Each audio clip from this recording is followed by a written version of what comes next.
Hello you guys and welcome to a new episode of the Soyap Show. As you might notice, I'm too energetic, I'm talking very loud, so what's going on? Why do I have all of this energy that I'm not sure if it's a positive energy or it's an anger energy, but basically I'm going into another phase in my life where nothing is working, everything is going very bad, and I fear of losing everything that I have. And life is treating me very bad that I am feeling that I am about to hit the rock bottom. But I read somewhere on, I don't know where, but I read it somewhere.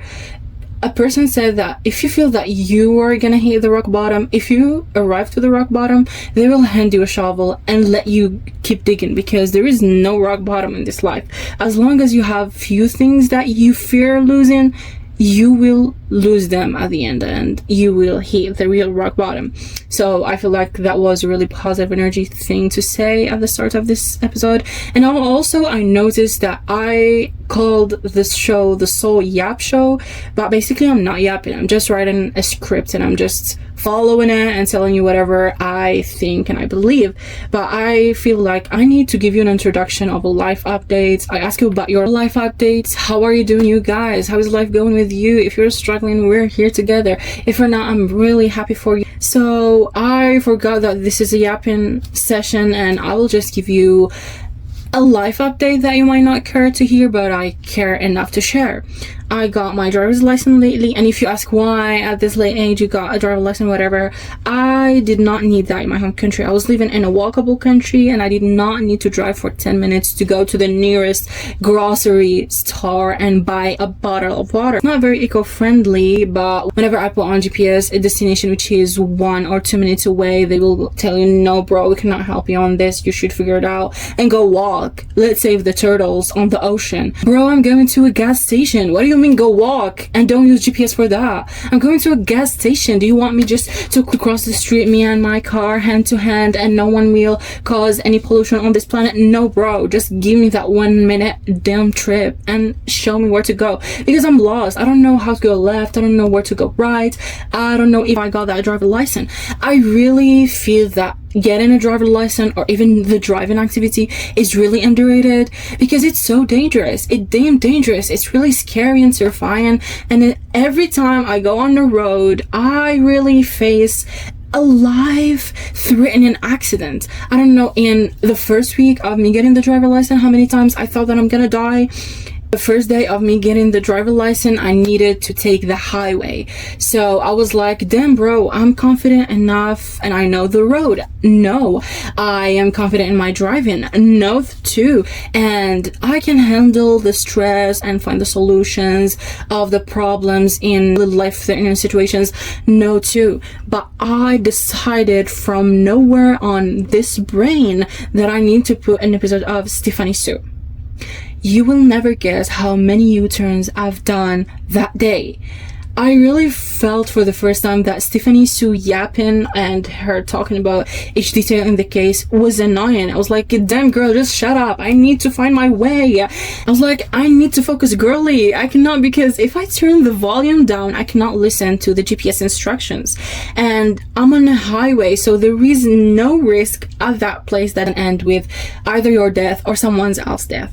So the whole road, I was just trying to handle the stress, focus on the road, the people on the left, the cars on the right, the cars in front of me, behind me, all of that stress. And that dumb Stephanie Sue was talking about a murder of a rich man in Massachusetts. That trip was a hell on earth. And the next day I really had something urgent that I need to take care of, so I needed to drive.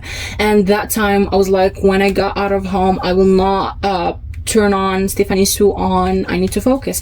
And on the middle of the road, when I felt like I'm confident, I can do it, I was like, I have 10 seconds on the red light, so I can turn on the Bluetooth on my phone, pair it with the car, choose an episode of Stephanie Sue on Spotify, and then go back to Google Maps and everything will be fine. Damn girl, I was just able to pair the phone with the car. Phone screen was on the Spotify page. I was not able to go back to the maps and I was not able to listen to the Google Maps instructions.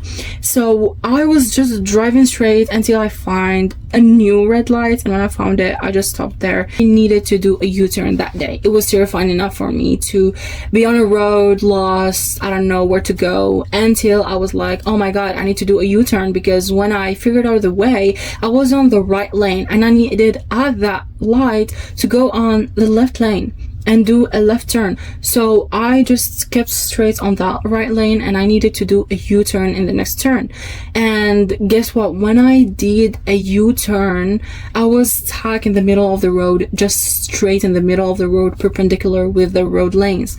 And there were cars coming towards me, and thankfully that day there was not a lot of traffic, that the 3 cars that were coming towards me stopped, and they gave me the time to go back on reverse and do the turn, because I was not able to do it. I was parking the car on a really wrong angle, and I've never done a U-turn before, so it was my first U-turn moment.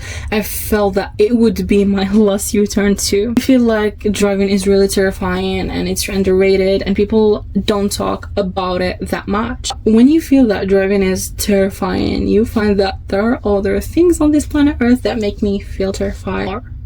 And they are dating, and it's dating. I've never dated in my life, and I think that at this period of my life I'm not dateable. If you ask why, on this life of me, I had 3 stages. The first stage, I was a minor, and this is an advice from me, this is a tip: don't date when you're a minor. There is no point of it. You might get into a teen pregnancy. Nobody is financially stable at that age, and you will go nowhere. You're just there figuring out life.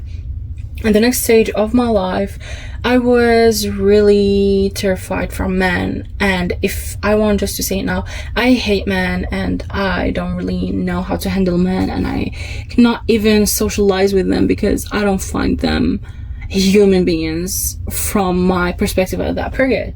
And then when I really started interacting with men, I got into the third period or phase of my life, which is now where I really listen to many crime podcasts, and I really feel that anybody on my life is life-threatening, and I need to cut them off when I feel scared of them. And I don't really interact with many people because I feel the more I interact with them, the more information they know, and the more risk they will kill me one day. This is firstly. And also, I still hate men. I don't know, I have never heard this and I need therapy, but I still hate men. And don't get me wrong, I want to date, I'm really open to dating, but I did not get the chance to date, and I don't think that if I go into any relation it will be healthy. I know that 100% it will be toxic, so this is why I'm keeping myself away from that word. But this doesn't mean that I cannot put my eye on the couples around me dating and catch the red flags that nobody catch, because when you're dating you cannot see really what's going on there. You cannot see what's inside the circle you're in. Everybody that is outside the circle can really catch the things that are going there.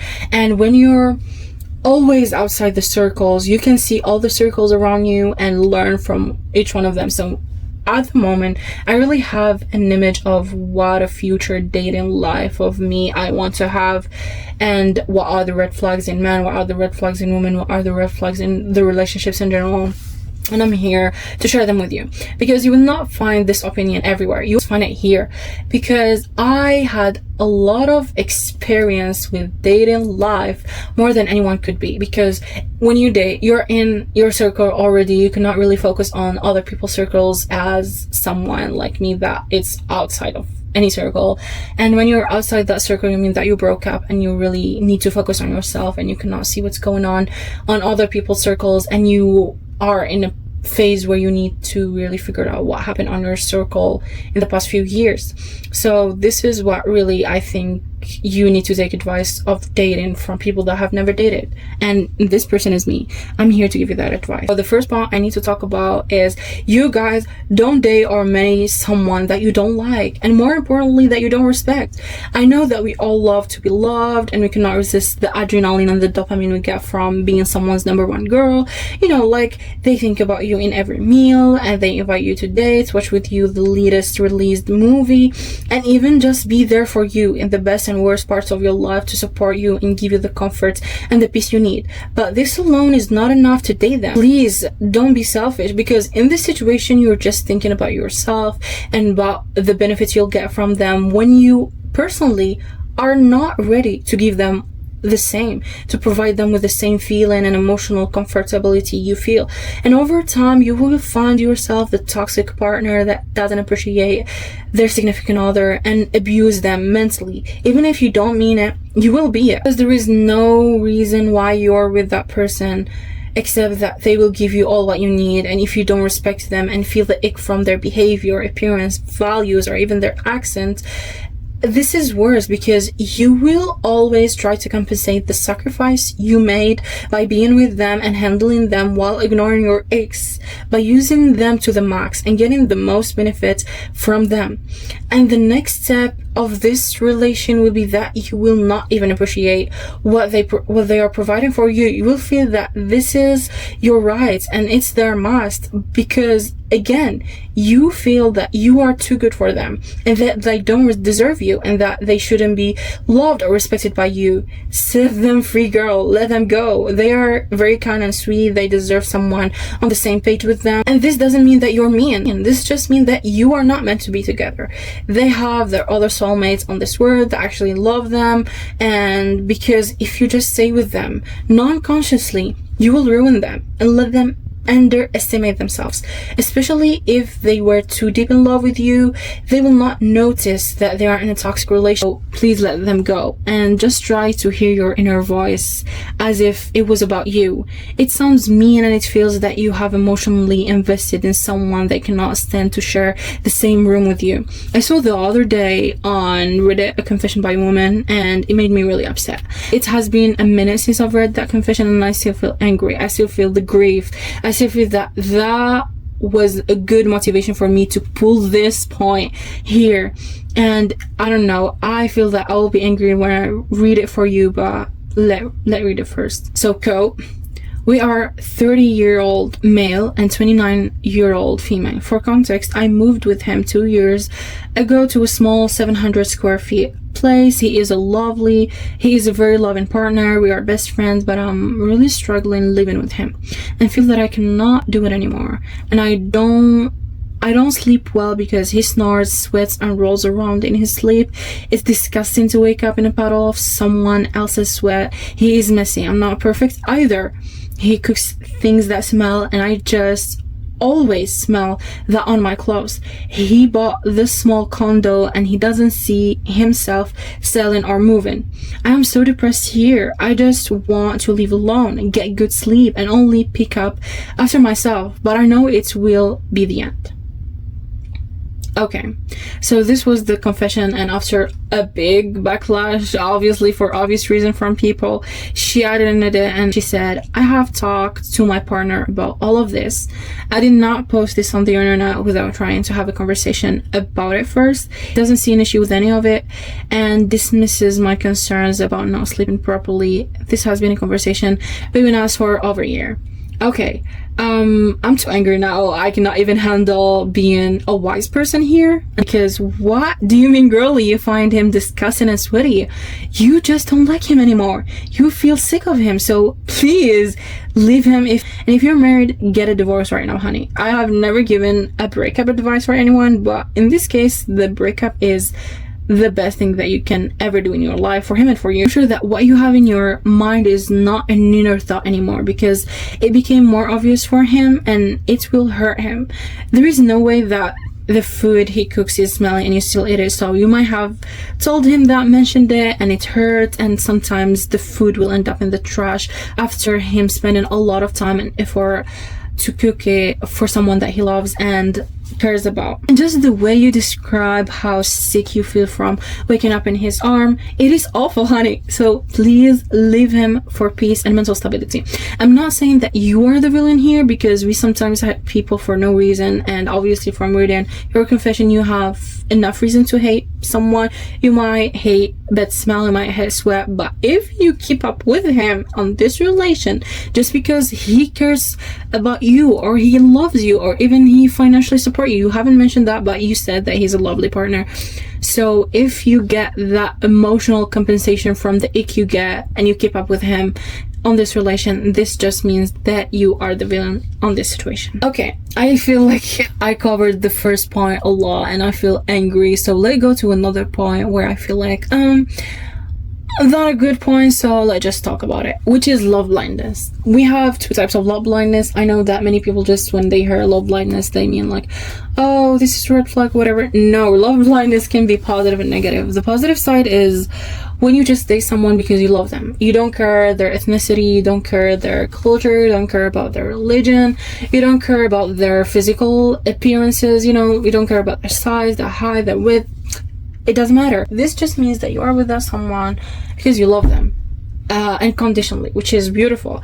But the love blindness I'm gonna talk about, which is the most common use of love blindness, which is the color blindness, when you cannot see the red flags. You cannot catch them. I'm not saying that, oh, you can see it, you can catch it, but you will forgive it. No, you cannot catch it. And it's really scary that you will be dumb, you will be blind. Literally, you will be blind. You cannot see the behavior, you cannot analyze it. And I feel like, from my experience of being single for a long term, I became really good at catching red flags. I really don't care if you're doing a good job, if you're loving me, if you're taking care of me. If you do something that it's bad, I will catch that red flag at the moment. There is an example that I will tell you that might seem really scary for some people, but I'll just tell it to you. I'll just say it because I'm on a yapping session and this is my podcast and I got to say whatever I want because this is my platform and nobody gives a shit about what I say, so I'm just gonna say it. I got a red flag on a moment on social media that nobody noticed, and this doesn't mean that if you don't notice it, you're a dumb person or whatever, but it just means that you did not see enough red flags on this planet Earth that doesn't give you that instinct of, oh, this is a red flag that I need to take care of. If you've watched the series of Ryan Trahan, of him going to 50 states in 50 days, it's amazing, it's perfect. I catch some red flags in their relation that I don't want to talk about because they don't really matter. I see them like a loving couple and I don't care. But I caught a red flag on Dr. Mike when he came on the New Jersey Airbnb and he donated with $70,000, which is amazing and perfect.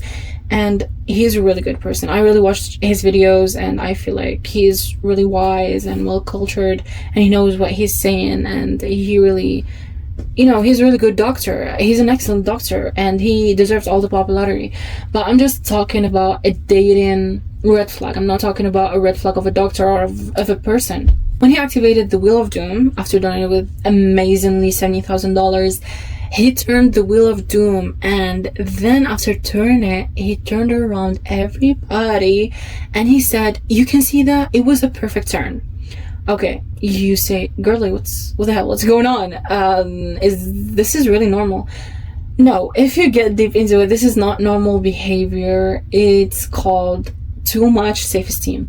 So if you are gonna date Dr. Mike one day, you need to really know that he loves being appreciated, or when he does something beautiful or good, he wants people to notice it and tell him, oh, this is perfect. I'm not talking about the $70,000 because this is perfect, this is amazing, this will save lives of children in cancer, but I'm just talking about the point of dating Dr. Mike. Not like I'm gonna date him or whatever, but I feel like if you really want to date him, you need to know that, because if you want to keep your relation healthy, you need to keep telling him, oh, this is perfect, oh, thank you, this is amazing. Moving from Dr. Mike, I'm gonna tell you about a circle I've seen. Okay, so I was on a waiting room and there were a couple next to me and they were really, really perfect from the surface. Like, damn, they are amazing. The girl was the drop bomb. She was a model. She was amazing. She was really pretty. And the guy was extremely handsome. They are the infamous version of Lucky Blue and Nara Smith. They also have their own red flags, but I'm not going to talk about them. I'm just going to talk about this couple that I've seen randomly on a waiting room. I was sitting on the chair and the girl was next to me and the guy was, of course, next to her. So we were on the same row, and anything they were discussing or talking about, I was seeing it. Anything that was happening, I was seeing it, not because I wanted to, but because this is how sound waves work. So I was just there. Suddenly, the boy was trying to get the phone from the girl. She did not like that. She was like, maybe she's cheating on him and she doesn't want him to get the phone, see the incident. There is some trust issues that I can see there. There is red flags, whatever. And then the girl hit him. It was something tender. It was not something that you might, oh my god, I'm gonna call 911. And he was trying to give her the punch back. And Oh my god, they were like children. But the next part is what really caught my attention. What really made me sit there and think, OMG, love blindness is real. I'm really afraid to date men. I told her that your bestie should go back to her toxic ex. And he said, you know, it was like, they are toxic, they are not good much together, but I really don't want you to talk with her the whole time. You're the whole time with her on the phone, and I want to spend some time with my girlfriend. So when he wanted to take the phone away from her, it was because she was talking to her bestie. That damn bro doesn't want his girlfriend to have friends. He just wants her to handle. By the way, this is just an advice, not for a woman dating. This is for the friends or the besties of the girls that are in a toxic relation where the partner wants them so bad to be socially isolated, and just for them, don't let them go. Don't leave them. If they call their contact with you, don't do that. Don't be the same.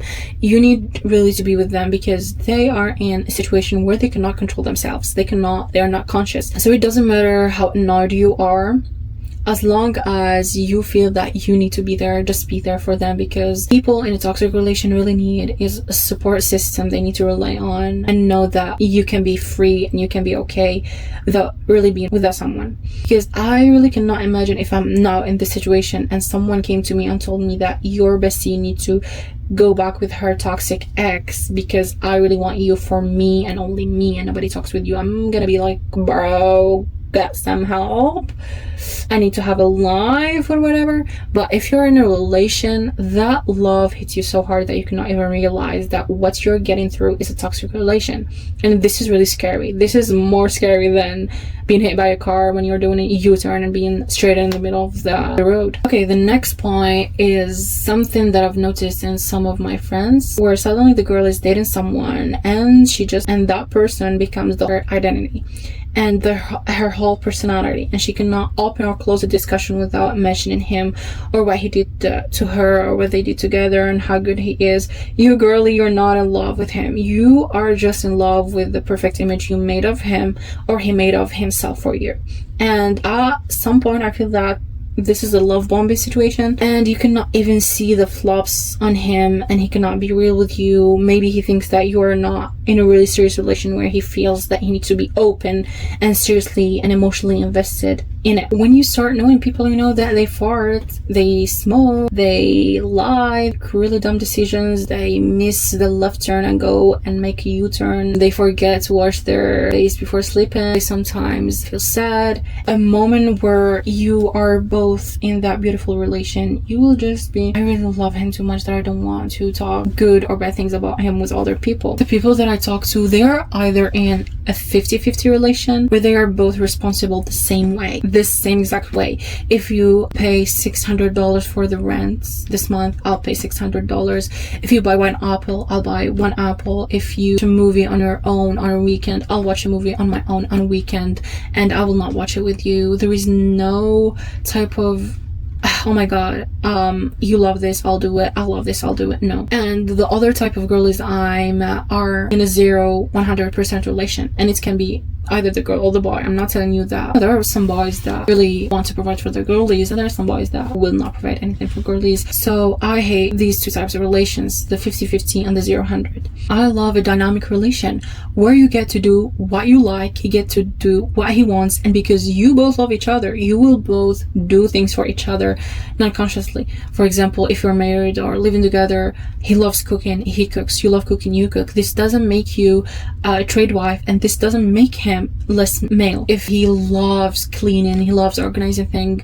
he'll do it. If you love flowers, he'll buy flowers for you. If he loves a restaurant, you'll take him on a date to that restaurant and pay for the meal. I think that the 50-50 will be considered in a relation when you both hate to do something and it needs to be done. For example, you both hate cleaning, so come here buddy, you need to do a cleaning schedule. I need to clean that day, you need to clean the other day, you clean that place, I clean the other room. I feel like this will be more fair. The 50-50 type of behavior will be taken into consideration when you're trying to do something that you both hate. Don't tell me that I'll do 50-50 on a date. So you both hate being with each other or spending some money with each other for each other. This just means that you hate each other. This doesn't mean that you hate spending money. You just hate each other. Especially for men, their love language is providing. Don't tell me something else. Don't tell me that love language is emotional support, whatever. No. The testosterone in their blood makes their natural love language providing. If they don't provide you, girly, or they just want you to do a 50-50 type of financial situation, this just means that they don't love you enough to sacrifice some money for you. Don't tell me that, oh my god, this is so traditional, you cannot see the economy. I see the economy. I'm fucking in this damn economy and I'm fucked up. I don't know, I feel like this point is the most important thing and it's the most wise thing, and you might see a cliche or whatever. I know that most of my opinions seem cliche because they're just correct. Don't date when you're not ready to date. If you have trust issues,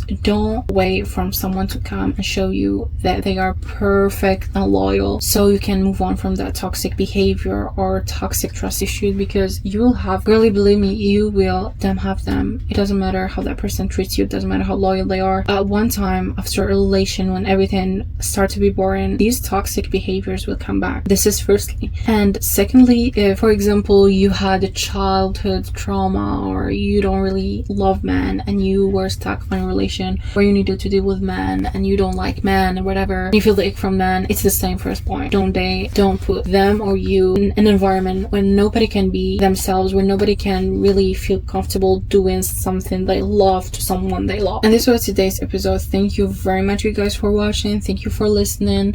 I feel like I'm just talking to the walls. Nobody at this point is listening to me or to my opinion, but I really appreciate anybody if they really got into this episode. Incidents, hit that like button, if you're, I don't know, I feel like at the start I was really angry because I've had a really tough day and I don't know, I'm not really ready. Oh my god, I had a lot of frustrating things that I'm going through. The negative energy I give you at the beginning is now gone because I've just talked and said whatever I wanted to say about dating, about life, about driving, about work, about anything on this planet that I feel it's going wrong. And I'm really happy that I have a platform, the ability to take that damn phone and record whatever I want and say whatever I want without anyone coming on my head and telling me, oh, this is wrong, but this is right, you cannot do it, you will do it. I hate doing whatever I'm doing. I hate this life. I cannot wait to wake up and the next morning and see everything change, everything going to the best side of this earth. It just gets getting worse. I lost, hated. I feel really bad for myself and for the position I put myself in. When I go outside and meet people, I get really deep questions that I've never thought about. They seem really on the surface level. For example, oh, why did you do that? For example, why did you leave the country? I don't have an answer. I really don't have an answer. And the more questions I get from people on the outside world, the less confident I feel about any of my life choices. I don't know if this is a phase. I don't know if this will be forever. I don't know what life lesson I'll learn from this experience, but I'll damn sure learn a lot from it. So again, thank you very much for listening to this episode. If you're just coming here randomly and the algorithm suggested me for you, please subscribe, hit the like button, share with me if you had any type of toxic relation or anything that you might want to share here. We're open, we're honest. Also, don't forget to stream me on Spotify, and see you on the next episode. Love you so much, guys, and I wish the best for you. Bye.